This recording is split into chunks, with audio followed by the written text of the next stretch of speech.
بسم اللہ الرحمن الرحیم۔ السلام علیکم تمام دوستوں کو رائز نیوز میں خوش آمدید۔ دوستو، ویڈیو شروع کرنے سے پہلے اگر آپ لوگوں نے ہمارے چینل رائز نیوز کو سبسکرائب نہیں کیا تو جلدی سے سبسکرائب کریں اور ساتھ ہی بیل کا آئیکن بھی دبائیں تاکہ ہر نئی آنے والے ویڈیو اور اپڈیٹ آپ لوگوں کو مل سکے۔ تو چلو دوستو، ویڈیو کو شروع کرتے ہیں۔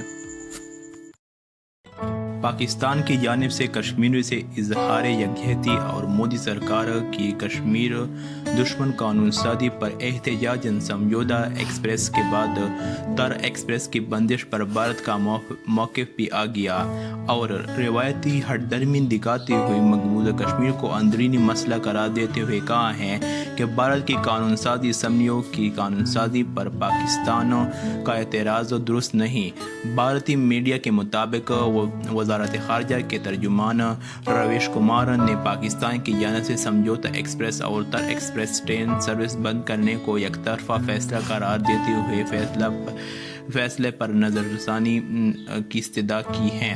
ترجمان وزیر خارجہ رویش کمار نے مزید کہا ہے کہ پاکستان نے دونوں ممالک کے درمیان چلنے والی 2 ٹرین سروسز کو ہم سے مشاورت کیے بغیر بند کر دیا، جس سے دونوں ممالک کے درمیان باہمی تعلقات کو خطرات لاحق ہو گئے ہیں۔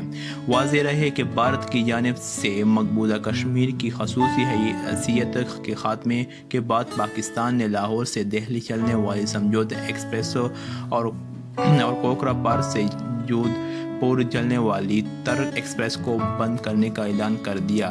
یہ دونوں ٹرین سروسز بالترتیب 22 جولائی 1976 اور 18 فروری 2006 سے چلنا شروع ہوئی تھی۔